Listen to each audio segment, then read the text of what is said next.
সুপ্রিয় দর্শক, এই মুহূর্তে যারা এনটিভির এই অনুষ্ঠানটি দেখছেন আপনাদের সবাইকে স্বাগত জানিয়ে শুরু করতেছি বিলেতের আলাপ অনুষ্ঠান।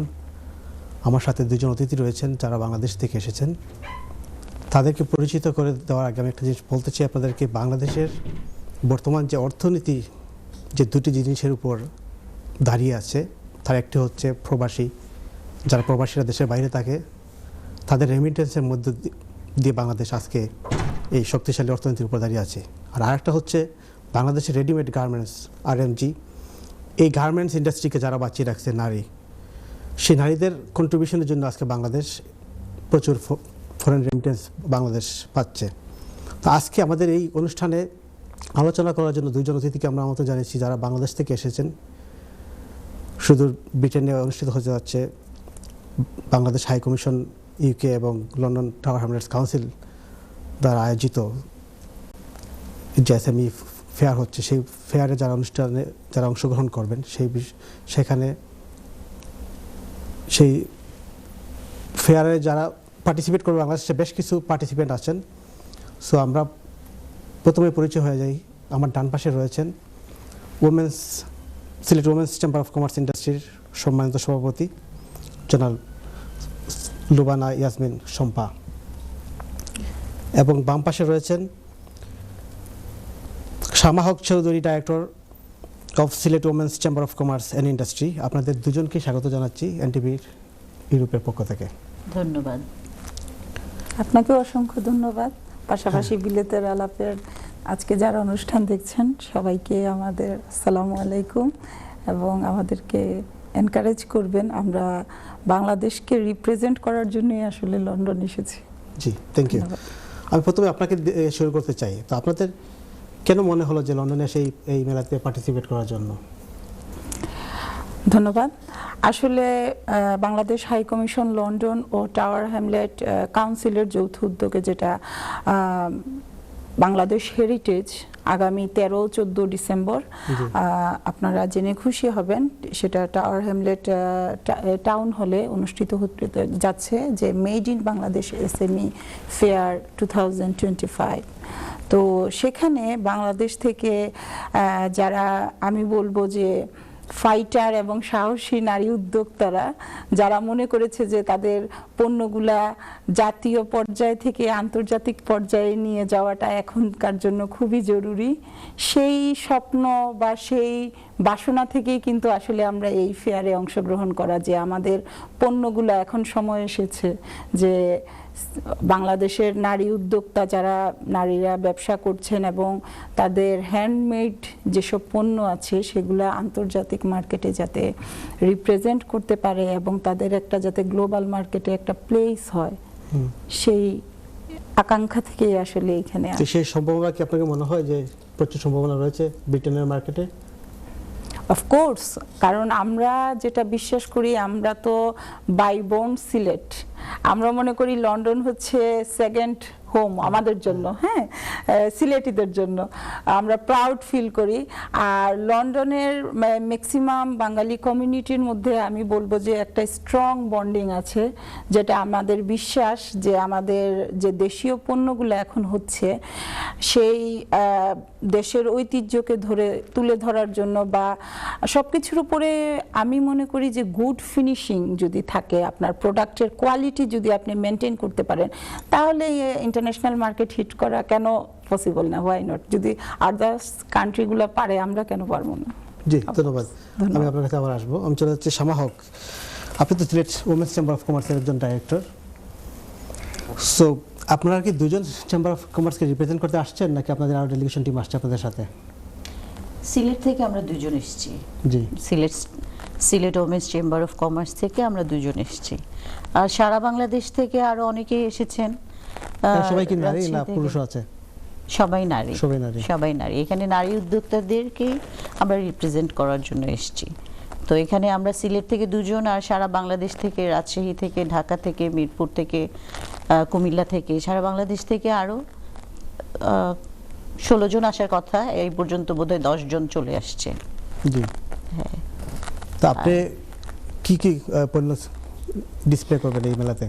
আমি নিয়ে আসছি আমাদের সিলেটের কৃষ্টি কালচার ঐতিহ্য, সিলেটের মণিপুরি যে ট্রাইবস আছে ওদের যে ঐতিহ্যবাহী কিছু প্রোডাক্ট, মণিপুরি শাড়ি, তারপর মণিপুরি মাফলার, গামছা, মণিপুরি ব্যাগ, হ্যাঁ সব হ্যান্ডমেড এগুলো এনেছি। পাশাপাশি আমাদের দেশের আরেকটা ঢাকাই জামদানি ঐতিহ্য, জামদানি শাড়ি, তারপর নকশি কাঁথা, আমাদের সিলেটের ঐতিহ্য নকশি কাঁথা, তারপর কিছু আমাদের বাংলাদেশের আমাদের নারী উদ্যোক্তাদের হ্যান্ডমেড কিছু অর্নামেন্টস, হ্যাঁ যেগুলো আমাদের দেশেই এখন তৈরি হচ্ছে। যদিও আমাদের দেশের যে ক্ষুদ্র উদ্যোক্তা বোনেরা সেরকম সহযোগিতা পাচ্ছে না, তাদের সেরকম মেশিনারিজ নাই, কিন্তু তারা তাদের মেধা দিয়ে, তাদের সৃজনশীলতা দিয়ে তারা এত সুন্দর করে এত জিনিসগুলো তৈরি করছে যে দেখলে আপনারাও অবাক হবেন যে বাংলাদেশে এগুলো এখন হচ্ছে। আগে বলতো যে আমাদের পাশের দেশ বা অন্য দেশ থেকে করে এগুলা, কিন্তু এখন আমাদের দেশেই এগুলা হচ্ছে এবং পাশের দেশের সাথে কম্পিটিশন দিয়ে করছে। হ্যাঁ, তো সেদিক থেকে বলবো যে আমাদের বোনেরা কিন্তু যদিও ঘরে বসে ওরা কাজ করছে, কিন্তু তারা অনেক মেধাবী এবং সৃজনশীল। এবং অবশ্যই বলবো যে এত প্রতিকূলতা প্রতিবন্ধকতার মধ্যে দিয়েও তারা যে কাজ করে যাচ্ছে, এতে কিন্তু তারা আমাদের দেশকে যেভাবে এগিয়ে নিয়ে যাচ্ছে, তাদের নিজের হাত খরচটা হচ্ছে, সংসারটা চালাতে পারছে এটা দিয়ে, পাশাপাশি আমাদের দেশের অর্থনীতিতে তারা কিন্তু অনেক বড় একটা অবদান রাখছে। হ্যাঁ, আমাদের দেশের অর্থনীতিকে অনেক এগিয়ে নিয়ে যাচ্ছে তারা। কিন্তু আমি নিজেই মাঝে মাঝে অবাক হয়ে যাই যে তাদের সুযোগ সুবিধা অনেক কম। তারপরে সিলেটে আমি বলবো যে সেখানে কিন্তু খুব কি বলে যে বেশি কনজারভেটিভ, ইয়েস, হ্যাঁ সিলেটে কিন্তু খুব কনজারভেটিভ, কিন্তু আমাদের বোনেরা ঘরে বসেই তারা নানা রকমভাবে তারা কিন্তু ইনকামের পথ বেছে নিয়েছে। যেমন ধরেন ওরা ফুড নিয়ে কাজ করছে, ওনারা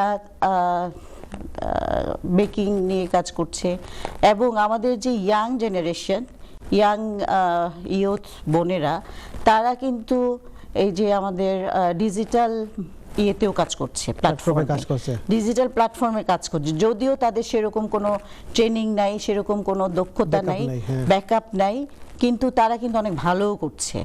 যেহেতু আপনারা রিসেন্টলি ওমেন্স চেম্বারের আপনারা নির্বাচিত, উনি সভাপতি আর আপনি হচ্ছেন ডাইরেক্টর, সো যারা নতুন ব্যবসা শুরু করতে চায় তাদের জন্য আপনারা কি সুবিধা বা কি ধরনের আপনারা ফ্যাসিলিটিস ওদেরকে দেন?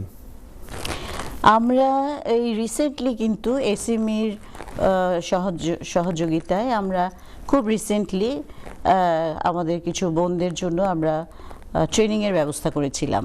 সেখানে স্টার্টআপ বিজনেস নিয়ে একটা ট্রেনিং হয়েছে।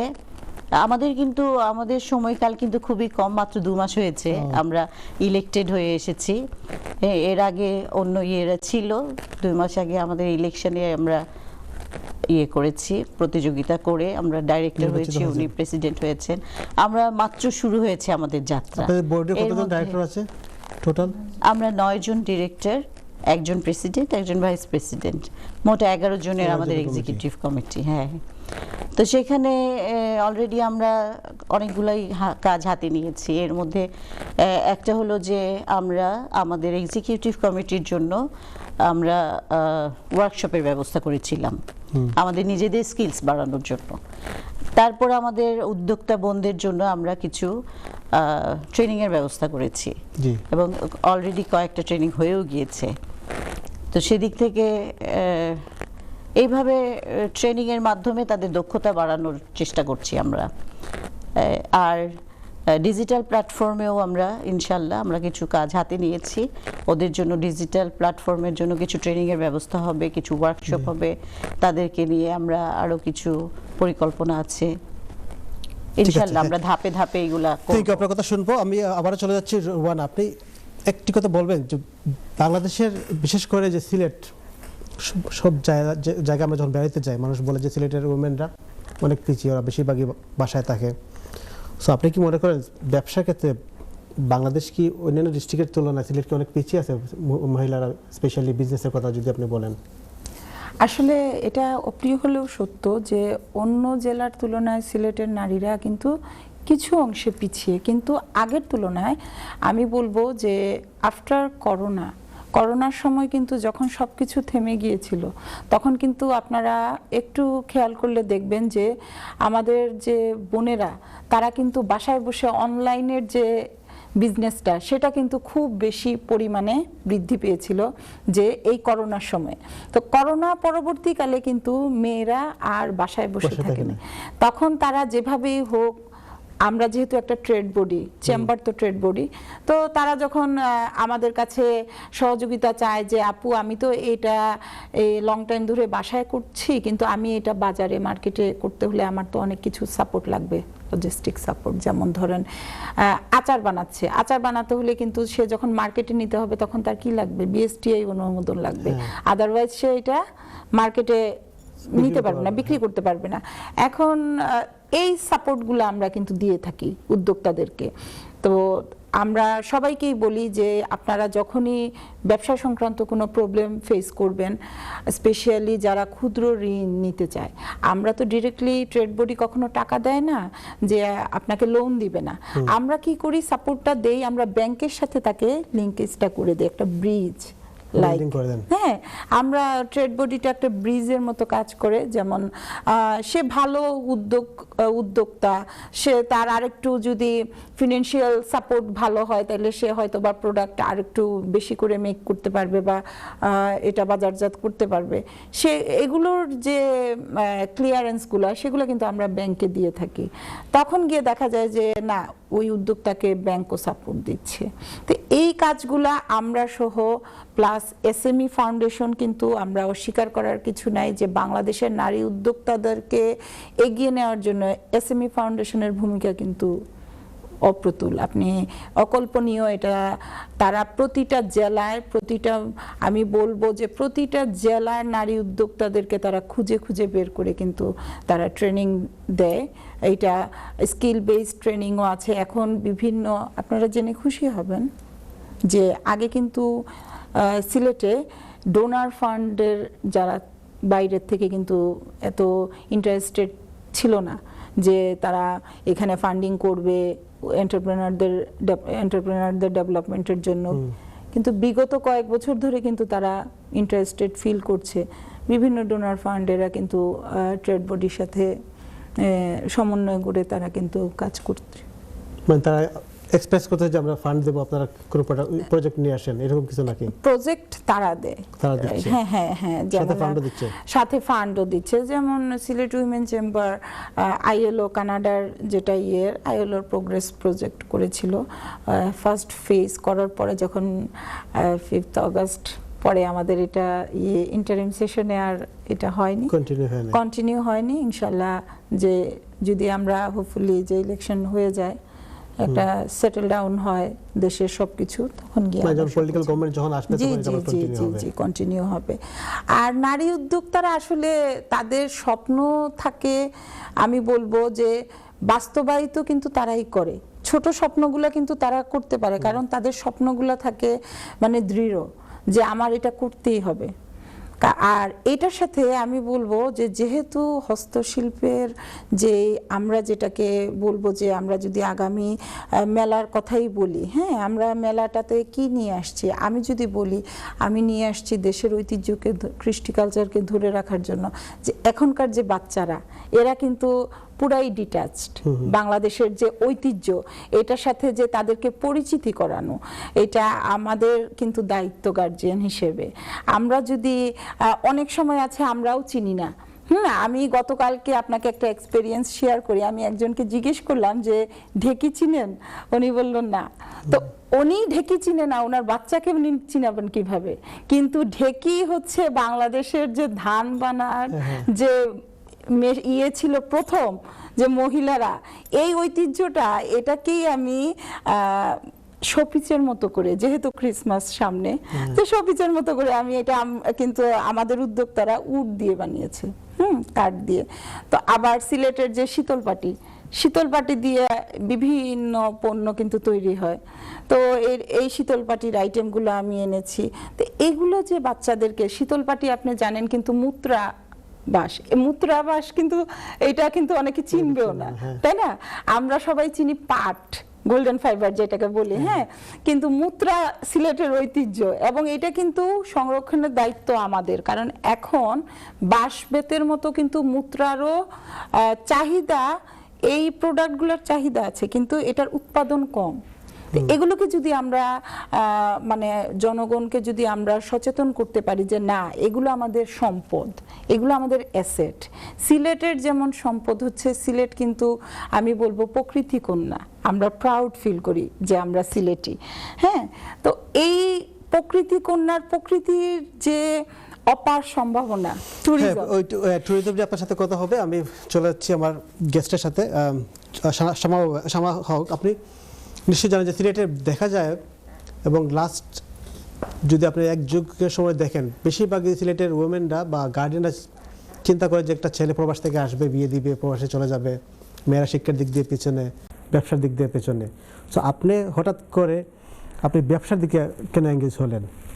আমি হ্যাঁ, আসলে আমার বিয়ে হয়েছে অনেক ছোটবেলায়, তারপর বিয়ের পরে কিছু পড়াশোনা করার চেষ্টাও করেছি, তারপর বাচ্চা হয়ে যাওয়ার পরে অনেক কিছুই করতে পারে না মায়েরা। কিন্তু তখন আমার বাচ্চার যখন একটু বড় হলো, প্রথম সন্তান, তখন দেখলাম যে ওকে তো একটু মানে খাঁটি দুধের প্রয়োজন হইলো। তখন চিন্তা করলাম বাইরে থেকে দুধ আনবো, কিসের পানি টানি মিশিয়ে দিবে। তখন ওই একটা গরু, একটা বাছুর কিনলাম মিল্কিং, খাঁটি দুধ খাওয়ার জন্য। তারপর সেখান থেকে আসলে ব্যবসার উদ্দেশ্যে করি নাই, করেছিলাম কিন্তু বাচ্চার জন্য। তারপরে ওই গরু থেকে দেখা গেল যে আরো কিছু ইয়ে করতে হবে, একটার পর একটা, তারপরে ডাক্তারের প্রয়োজন হইলো, গরুর এই অসুখ, গরু রাখার জন্য মানুষ লাগবে, সেই মানুষের বেতন দিতে হবে, তাহলে দুধ আর একটু বাড়াইলে একজনকে দিয়েই হয়তো 2-3টা গরু আমরা করতে পারবো। এরকম করে একটু একটু বাড়তে বাড়তে এখন অনেক হয়ে গেছে, প্রায় 150 গরু আছে আমার। হ্যাঁ, প্রায় 500 লিটারের মতো দুধ হয়। তো বিজনেসটা কিভাবে হয়ে গেছে। হ্যাঁ, তো মানে যদিও আমার বাচ্চার জন্য শুরু, কিন্তু আস্তে আস্তে ব্যবসার কোনো প্ল্যান ছিল না, আস্তে আস্তে ব্যবসায় ঢুকে গেছি নিজেই। হ্যাঁ, তো 1-2টা করে হাঁটি পা করে এটা এখন মাশাআল্লাহ বড় হয়েছে। এখন আমার এখানে প্রায় 35 জনের মতো কাজ করছে, 35 জনের কর্মসংস্থান হয়েছে আমার এখানে। এবং আমার ফার্মের যে দুধ বিক্রি করি আমরা কিন্তু মানে একটু পানিও মিক্স করতে দিই না, যে আমার লস হইলে লস হবে, একদম খাঁটি দুধটা যেন বাচ্চারা পায়। কারণ বাংলাদেশ তো এত ভেজালের ভিতর চলে, মানুষ ভেজাল কোনটা আর কোনটা ভালো মানুষ কনফিউজ হয়ে যায়। হ্যাঁ, এবং মানুষের আস্থা আছে আমার এই ফার্মের উপর, এত আস্থা যে অনেকেই আমার ফার্ম থেকে কালেক্ট করে নিতে চায়, যেন কোনো ভেজাল বা ইয়ে না থাকে। তো আমরা এখন চেষ্টা করছি বিএসটি এর পারমিশন নিয়ে আমরা এটাকে আমাদের ফার্মের নাম দিয়ে আমরা এটাকে বাজারজাত করব, এবং পাশাপাশি কিছু মিল্ক প্রোডাক্টও আমরা বের করার চেষ্টা করছি। ইনশাআল্লাহ আমাদের আছে, খুব রিসেন্টলি হয়তো আমরা করব এটা। জি, হ্যাঁ। আরেকটা বিষয় আপনি নিশ্চয়ই লক্ষ্য করেছেন যে সিলেটে দেখা যায় যখনই ইংল্যান্ডে কোনো ভিসা যদি শুরু হয়, ভিসা ধরেন স্টুডেন্ট ভিসা কিংবা ওয়ার্ক ভিসা, তখন সিলেটের সব মেয়েরা মানে খালি হয়ে যায়।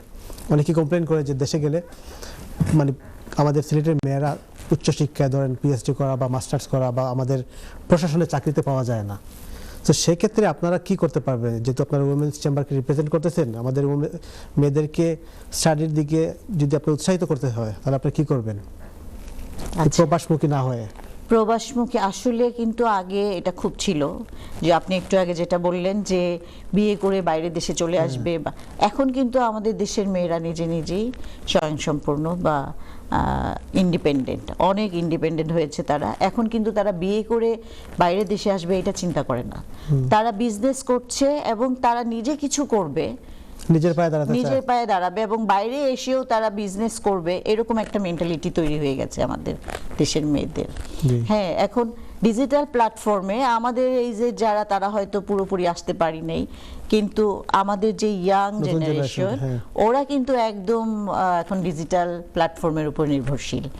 এবং আমরা যদি, ওরা কিন্তু কোনো বলবো যে কোনো ট্রেনিং বা কোনো দক্ষতা ছাড়াই ওরা কাজ করছে এবং তারা অনেক ভালো করছে।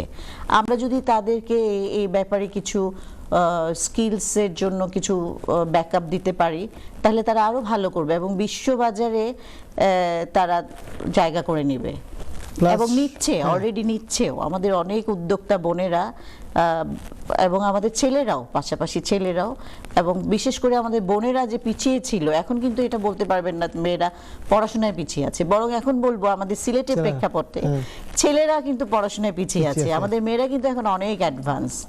হ্যাঁ, চাকরি ক্ষেত্রে বলেন, বিজনেসে বলেন, ঘরে বসেই তারা যে বিজনেস করছে, মাশাআল্লাহ বলবো। এত কনজারভেটিভ ইয়েতে থেকেও তারা এত সুন্দর করে নিজেদেরকে গুছিয়ে এগিয়ে নিয়ে যাচ্ছে। আমি তাদেরকে বাহবা দিতে চাই, এটা তারা মানে বাহবা পাওয়ার যোগ্য, ডিজার্ভ করে তারা এটা। হ্যাঁ, তো এখন আর সেটা বলা যাবে না যে তারা পিছিয়ে আছে।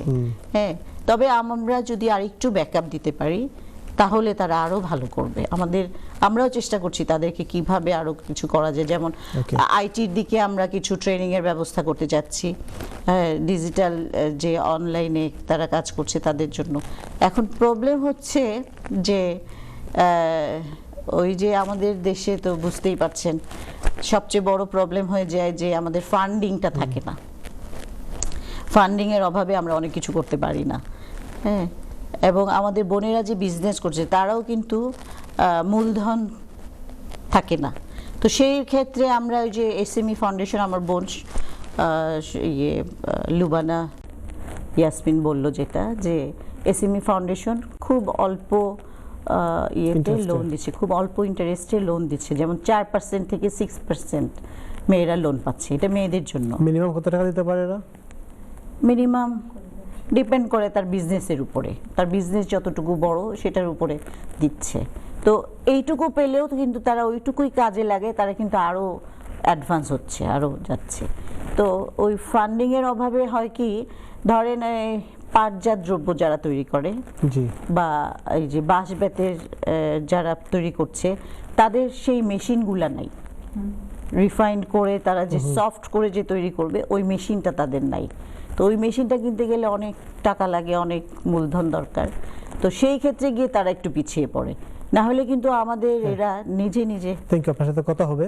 বলছিলাম নারী উদ্যোক্তাদের নিয়ে যারা বাংলাদেশ থেকে এসেছেন, সিলেটের women's chamber of commerce and ইন্ডাস্ট্রির সভাপতি এবং একজন পরিচালক।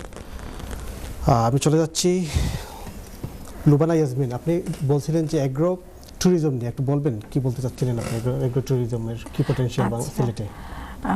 আমাদের তো সিলেটে আসলে অপার সম্ভাবনা। আমি বলবো যে আমাদের সিলেটে আনারসটা খুব বেশি হয়, আপনারা জানেন। সেই সাথে আপনার কমলা লেবুরও কিন্তু উৎপাদন অনেক বেশি হয়। তো আমরা যদি পাশাপাশি কিন্তু লেবু, কমলা লেবু আবার লেবুও আমরা যেটা বাইরে খুব জারা লেবু যেটা হ্যাঁ খুব বেশি কিন্তু আসে। তো এগুলা মৌসুমের ফসল, হ্যাঁ মৌসুমী ফসল, এগুলা অঞ্চল ভিত্তিক। তো এগুলোকে যদি আমরা সংরক্ষণ করতে পারি, আমাদের কিন্তু প্রিজার্ভ করার কিন্তু এই যে কোল্ড স্টোরেজ যে ফ্যাসিলিটিস গুলো নাই, বা এটা নিয়ে কেউ কিন্তু চিন্তা ভাবনা করছে না। আমি মনে করি যে ওয়ার্ল্ড ওয়াইড কিন্তু এখন অ্যাগ্রোর উপরে খুব বেশি জোর দেওয়া হচ্ছে। তো আমাদের সিলেট কিন্তু এই সম্ভাবনাটা বেশি, অ্যাগ্রো প্লাস ট্যুরিজম।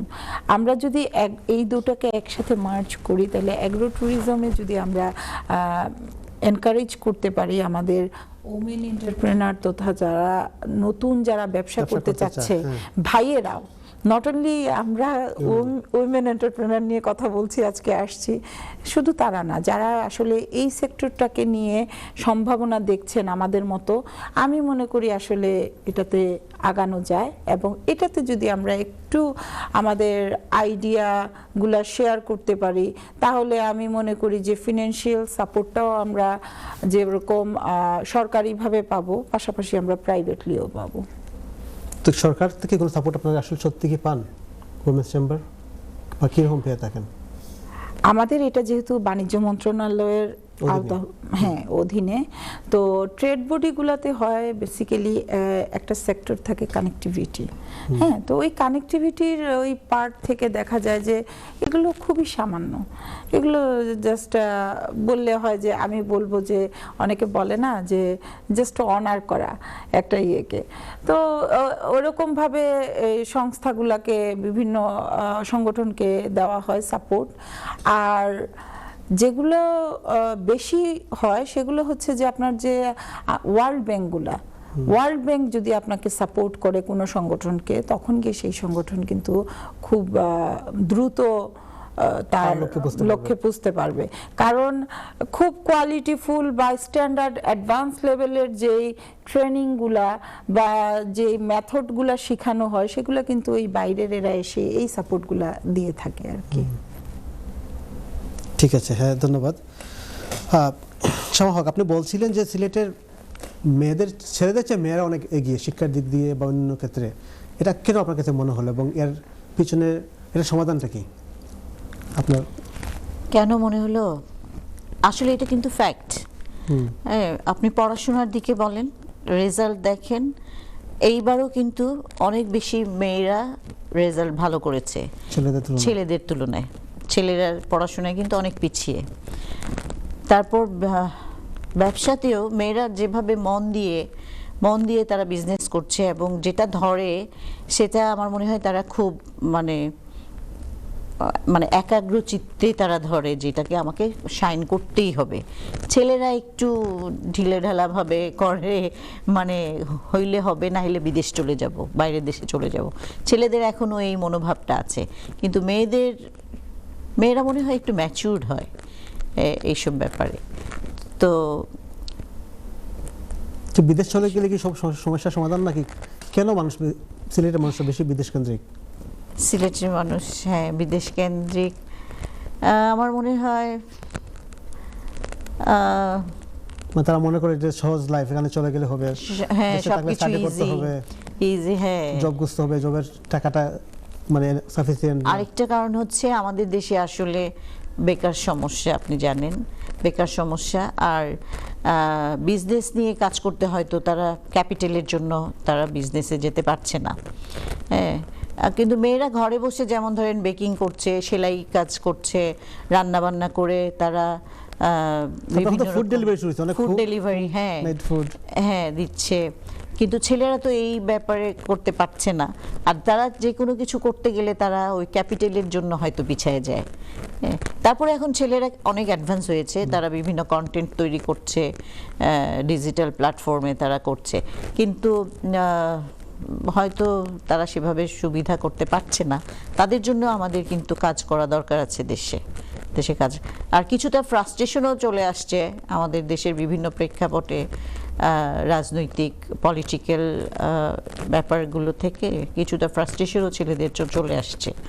হ্যাঁ, তো সবকিছু মিলায়ে ছেলেরা অনেকটু পিছিয়ে, পরিবারের দায়িত্ব নিতে হচ্ছে, পরিবারের দায়িত্ব নিতে হচ্ছে। মেয়েরা যেরকম ধরেন আমারটুকু হইলেই হবে, আমার আর এত বড় চিন্তা করতে হচ্ছে না, চিন্তা করছে হয়তো, কিন্তু তার এত বিশাল করে কিছু করতে হচ্ছে না। সে যতটুকু পারছে তার এটা দিয়ে তার পরিবারে কিছু খরচ করছে, নিজের জন্য কিছু খরচ করছে, তার আর অত বড় বোঝাটা তার উপরে আসে না। কিন্তু একটা ছেলের উপরে পুরা পরিবারের দায়িত্ব আসে, সামাজিক দায়িত্ব আসে, সবকিছু মিলায় তার একটু ফ্রাস্ট্রেটেড হয়ে যায় আমাদের দেশে। তো তাদের জন্য কিন্তু অনেক কাজ করার আছে, কাজ করতে হবে আমাদের। আচ্ছা, তা আপনি বলছিলেন যে এসএমইতে আপনি এই ফেয়ারে পার্টিসিপেট করছেন, তা এটা কি আপনার লাইফে প্রথম ইভেন্ট আসা, নাকি এর আগে আপনি আর কোনো ইভেন্টে গেছেন দেশের বাইরে? ফেয়ারে টু বি ভেরি অনেস্ট আমি এই প্রথম পার্টিসিপেট করছি। আর এমনিতে আমি চেম্বারের থ্রুয়ে আমি প্রিভিয়াসলি অস্ট্রেলিয়াতে ডেলিগেশনে গিয়েছিলাম 2018-এ। সেটা ছিল যে অস্ট্রেলিয়া বাংলাদেশ ট্রেড ফেয়ার বলতে পারেন, কিন্তু আমরা এখানে যেহেতু আমি FBCCI একজন জিবি মেম্বার ছিলাম, সেই সুবাদে আমি তো চেম্বারে 2017 থেকে আছি, 19 থেকে আমি এক্সিকিউটিভ কমিটিতে ছিলাম, আমি প্রিভিয়াসলি ডাইরেক্টরে ছিলাম, ভাইস প্রেসিডেন্ট ছিলাম। সেই সুবাদে আমি বিভিন্ন দেশে যাওয়া হয়েছে। কমনওয়েলথের প্রোগ্রামে আমি 2023-তে ইউকেতে আসছিলাম, জি। তো অস্ট্রেলিয়াতে গিয়েছিলাম, বললাম এরকম আমি অনেক কান্ট্রিতে। আপনি শুধু যান নাকি আরো যারা মেম্বার আছে এদেরকে ফ্যাসিলিটিস দেন যে এরাও যেতে পারবে দেশের বাইরে কোনো? জি, এখানে আসলে আমি বলি আপনাকে, আপনারা এটা সবাই জানেন যে আমাদের দেশের বাইরে আসতে হলে আমাদের ইমিগ্রেশনে কিছু ক্রাইটেরিয়া থাকে, সেগুলো ফিল আপ না করলে কিন্তু আপনি যতই বড় স্টাবলিশড বিজনেসম্যান হন বা উইমেন হন, আপনি কিন্তু ভিসা পাবেন না। হ্যাঁ, তো সেই ক্রাইটেরিয়াগুলো আমি বলবো যে আমরা যেমন একটা বাচ্চাকে খুব সুন্দর করে বুঝিয়ে বড় করে শিশুকাল থেকে যেভাবে কিন্তু বোঝাই বা শিক্ষাটা দেই, সে কিন্তু সেভাবেই বেড়ে ওঠে। তো আমরা যখন একটা ব্যবসা করি, আমি এটা কেন একটু ইলাবোরেটলি বলছি, এটা আমি এই কারণে বলছি যারা আমাদের এন্টারপ্রেনার বোনেরা আছেন তারা এটাতে সুবিধা হবে তাদের বুঝতে, যে ব্যবসা শুরু কিন্তু অনেকে করে 5 বছর আগের থেকে, কিন্তু আপনি দেখবেন তার ব্যবসায়িক কোনো লেনদেনের কোনো রেকর্ড নাই। হ্যাঁ, রেকর্ড কিপিংটা যে কত ইম্পর্টেন্ট সেটা কিন্তু যখন ইন্টারন্যাশনাল লেভেলে আপনি ফেয়ার করতে যাবেন তখন গিয়ে আপনার কিন্তু এই রেকর্ড কিপিং এর এটা প্রথম ফার্স্ট প্রায়োরিটি তারা দেয়, যে আপনার কারেন্ট অ্যাকাউন্ট আছে কিনা বিজনেসের নামে। আপনি ব্যক্তি সেভিংস অ্যাকাউন্ট ডাজন্ট ম্যাটার, একজন মানুষের সেভিংস থাকতে পারে কোটি কোটি টাকা, আপনার অ্যাকাউন্ট থেকে রেন্ট যাচ্ছে কিনা, এক্স্যাক্টলি আপনার যে বিজনেস, আপনি যে অথেন্টিক বিজনেস উইমেন বা বিজনেসম্যান, আপনি যে আসলে এই বিজনেসটা করছেন, আপনার যে এই ট্রানজ্যাকশনটা যদি প্রপারলি না থাকে তাহলে আসলে ভিসা আপনি চাইলেও পাবেন না। তো সেই ক্ষেত্রে অ্যাপ্লিকান্ট এই ফেয়ারেই মনে করেন এক্সাম্পল হিসেবে আমরা বলতে পারি যে 31 পার্টিসিপেন্ট ছিলেন, সেখান থেকে কিন্তু অনেকেই ভিসা পান নাই just because of that criteria, paperworks এর জন্য, যে তাদের প্রপারলি ইয়ে ছিল না, কারেন্ট অ্যাকাউন্টের লেনদেনটা ঠিকমতো ছিল না। হ্যাঁ, জি জি জি। তো চাইলে অনেকে মনে করে যে আসলে ওনারা শুধু যাচ্ছে, আমরা কেন যাচ্ছি না। এটার আনসার হইতে পারে, অনেকের প্রশ্ন আসতে পারে, মনের তো প্রশ্ন আসতে অনেকেরই আসে, অনেক কিছুই আসে। তো অনেকেই বলে যে হ্যাঁ উনি তো, আমি যেটা শুনে আসছি, ও আচ্ছা উনি তো এই চেম্বারে এইভাবে এখানে আছেন এই কারণে উনি ফ্যাসিলিটি পাচ্ছেন। হ্যাঁ, কিন্তু আসলে এটা না। এমবেসি কাউকে দেখে না যে কে গেল, এমবেসি তার প্রোফাইলটা দেখবে। আপনারা আপনাদের প্রোফাইল যদি ঠিক রাখেন তাহলে আপনি যেই হন না কেন ভিসা আপনি পাবেনই, সেটা যেখান থেকেই আপনি সাবমিট করেন না কেন। আপনার পেপার ওয়ার্ক, ডকুমেন্টস, এভরিথিং যদি প্রপারলি থাকে, ফাইলটা ডে 1 থেকেই রেডি রাখবেন। জি, কোম্পানি যখনই করবেন ট্যাক্স রিটার্ন দিতে হবে, জি জি জি, স্টাফ স্যালারি যাবে, বিজনেস অ্যাকাউন্ট থেকে বিজনেস রেন্ট যাবে, সবকিছু কারেন্ট অ্যাকাউন্টে প্রপারলি বাইদা বুক করতে হবে। জি জি, তাহলে ওনারা এই প্রবলেমটা ফেস করবে না, এটা ফেস করবে না। যেটা এই ফেয়ারে অনেক আপারা আছেন, অনেক উদ্যোক্তা কিন্তু বোনেরা আছেন খুব পটেনশিয়াল, কিন্তু ওনাদের ওই যে পেপার ওয়ার্ক ডকুমেন্টস এর জন্য ওনারা কিন্তু ভিসা পান নাই। সেই ক্ষেত্রে ওনাদের রিপ্রেজেন্টেটিভ হিসেবে এখানে যারা, আবার বলবো আমি, যেহেতু লন্ডনে বাঙালি কমিউনিটি খুবই স্ট্রং, সো ওনাদের রিপ্রেজেন্টেটিভ হিসেবে তারা ওখানে থাকবেন, যারা ফেয়ারে অংশগ্রহণ করবেন তাদের রিপ্রেজেন্টেটিভরা। আর বাঙালি কমিউনিটিকে আমরা বলবো যে প্লিজ আপনারা 13-14 তারিখ শত ব্যস্ততার মধ্যেও আপনারা আসবেন আমাদেরকে উৎসাহিত করার জন্য টাওয়ার হ্যামলেট টাউন হলে 2 দিন ব্যাপী। বাংলাদেশ হাই কমিশনের যারা আছেন তারাও থাকবেন, এসএমই ফাউন্ডেশন থেকে আসছেন। তো আপনারা আমাদেরকে এনকারেজ করবেন, আমাদের পণ্যগুলা দেখবেন, কিনবেন, এবং যারা বায়ার আছেন তাদেরকে আমি রিকোয়েস্ট করব যে আমাদের দেশকে আমরা যদি না আগাই তাহলে কিন্তু আসলে কেউ আগাবে না। নিজের দেশের প্রতি যে ভালোবাসাটা আমাদের থাকবে সেটা কিন্তু অন্য কারো থাকবে না। তো আপনাদেরকে আমি অনুরোধ করব যে আপনারা এই সহযোগিতা আমাদেরকে করবেন, যে আমরা যারা বাঙালি বোনেরা আছি বা যারা এত কষ্ট করে, আমি বলবো 7 সমুদ্র 13 নদী পার হয়ে এসেছি, আমাদেরকে আপনারা এই সহযোগিতা করবেন যে বাংলাদেশের নারী উদ্যোক্তারা যাতে ইন্টারন্যাশনাল মার্কেটে একটা অবস্থান করতে পারে। ধন্যবাদ। জি, ধন্যবাদ। আপনি একটু বলবেন যে ব্রিটেনে বসবাসরত আমাদের এই ব্রিটেনে স্পেশালি সিলেট থেকে যারা আগে এসেছিলেন, প্রায় এটা 3rd অথবা 4th জেনারেশন চলতেছে। এই 4th জেনারেশনের মানুষ, যারা নতুন জেনারেশনের যারা ছেলেমেয়েরা আছে, বাংলাদেশে যেতে চায় না। এদের মধ্যে প্রচুর পটেনশিয়াল আছে, এরা ব্যবসা ক্ষেত্রে আপনার কন্ট্রিবিউট করতে পারবে, চাকরির ক্ষেত্রে, সব দিক দিয়ে। তো এদেরকে যদি দেশমুখী করা যায় তাহলে তো অনেক সময় আছে এদের স্কিলটা আপনারা কাজে লাগাতে পারেন। এবং আপনারা যদি কখনো কোনো সেমিনার করেন, তারা যে কিনোট স্পিকার হিসেবে পার্টিসিপেট করতে পারে। তো এদেরকে আপনারা কীভাবে এঙ্গেজ করতে পারেন বলে মনে করেন, যদি স্পেশালি উইমেন যারা আছে, যেহেতু আপনি উইমেন চেম্বার নিয়ে কাজ করছেন, এদেরকে উদ্দেশ্যে যদি কিছু বলতেন আপনি। আমি বলবো যে ওনাদের পূর্বপুরুষরা এখানে এসেছিলেন, ওনারা এখন বড় হয়েছেন, দেশে হয়তো গিয়ে ওনারা অনেক কিছুই লন্ডনে যে ফ্যাসিলিটিস পাচ্ছেন আমাদের দেশে হয়তো ওনারা পাচ্ছেন না, সেই জন্য হয়তো ওনারা যেতে চান না। কিন্তু ওনারা যদি দেশে না যান, আমাদের দেশের মানুষের প্রতি ওনারা যদি ওনাদের ভালোবাসা, ওনাদের দায়িত্ব, কর্তব্য, এগুলো যদি কিছু পালন না করেন, তাহলে তো দেশ পিছায়েই থাকবে। হ্যাঁ, ওনাদের পূর্বপুরুষরা এসেছিলেন কিন্তু ওনার ফ্যামিলিকে সার্ভাইভ করার জন্য আমাদের দেশের অর্থনীতিতে অনেক বড় অবদান রেখেছেন। হ্যাঁ, ওনাদেরও কিন্তু অনেক দায়িত্ব আছে দেশের প্রতি। হ্যাঁ, ওনারা যাবেন, এবং আমি মনে করি ওনাদেরকে বলতে চাই যে ইয়াং জেনারেশন যারা, আপনারা দেশে আসেন এবং দেশের মানুষের জন্য কিছু করেন। হ্যাঁ, আপনারা যেটুকু পেয়েছেন, আমাদের দেশের মানুষ হয়তো অনেক পিছিয়ে আছে, সেখানে আপনারা অনেক কিছু করার আছে দেশের মানুষকে এগিয়ে নিয়ে আসার জন্য, এবং আমাদের দেশের অর্থনীতিতে আপনারা অবদান আগেও রেখেছেন এবং ভবিষ্যতেও রাখবেন, সেটাই আমরা আশা করব। হ্যাঁ, এখানে আমি একটু অ্যাড করতে চাচ্ছি ভাবির কথার সাথে, যে আপনারা জানেন যে আমাদের সিলেটের যিনি জেলা প্রশাসক, উনি খুবই ডাইনামিক একজন মানুষ। তো বিগত যে মিটিং ছিল, আমরা দেখছি, জি, এবং খুবই স্বতঃস্ফূর্তভাবে কিন্তু উনি ওনার কাজগুলা করছেন, যে মানে দিন রাত এক করে উনি কিন্তু 9টা 5টার কোনো লিমিটেশন ওনার মধ্যে নাই। ওনার যখনই মনে হচ্ছে যে ওখানে ওনার ড্রাইভ দিতে হবে, ওই জায়গাটায় যেতে হবে, উনি কিন্তু সাথে সাথে যাচ্ছেন, সেটা ডাজন্ট ম্যাটার যে কয়টা বাজছে।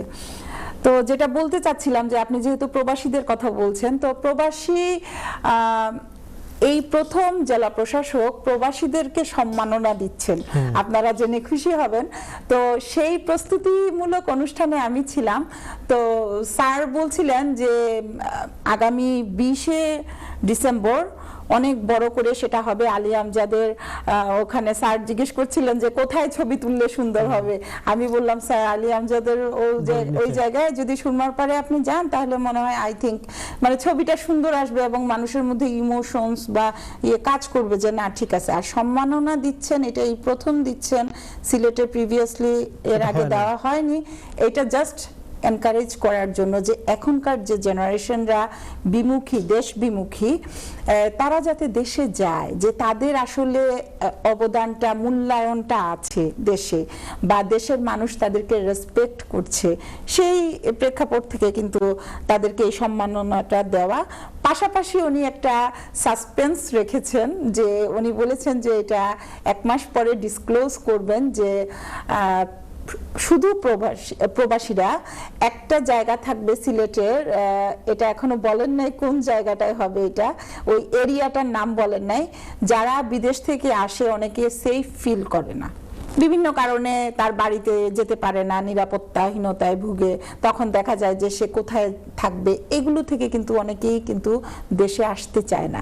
তো সেইটা চিন্তা করে উনি মানে এটা বলেছেন যে 1 মাস পরে ওই এরিয়াটার নাম বলা হবে, ওখানে শুধু প্রবাসীরা থাকবে।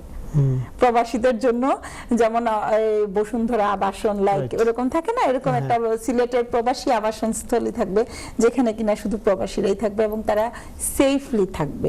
যে বিদেশ থেকে আসার পরে তারা আর নিরাপত্তাহীনতায় যে ভোগা, যেটা বা যেটা হ্যাসেল যেটা তারা ফেস Face করে, করে, হ্যাঁ। হ্যাঁ ওইরকম আর করবে না ইনশাআল্লাহ।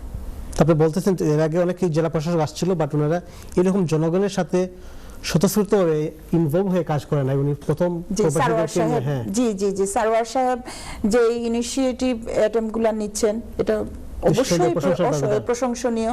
সেই সাথে আমাদের যে পুলিশ কমিশনার স্যার আছেন এসএমপির পিপিএম জনাব আব্দুল কুদ্দুস চৌধুরী, উনিও ডায়নামিক, কিন্তু উনি কিন্তু দেখবেন এই অল্প কিছু দিনের মধ্যে আমাদের সিলেটের যে হকার বা এই যে অটোরিকশা, এরপরে সিলেটের যে বিভিন্ন সমস্যাগুলো ছিল উনি কিন্তু খুব সুন্দরভাবে ওনার দুর্দান্ত বিচক্ষণতা দিয়ে উনি কিন্তু খুব সুন্দরভাবে সবকিছু টেকেল দিচ্ছেন।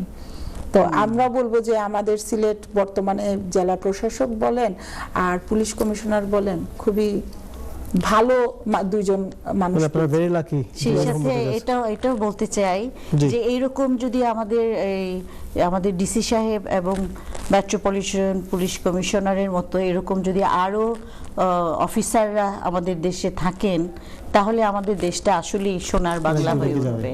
অবশ্যই। হ্যাঁ,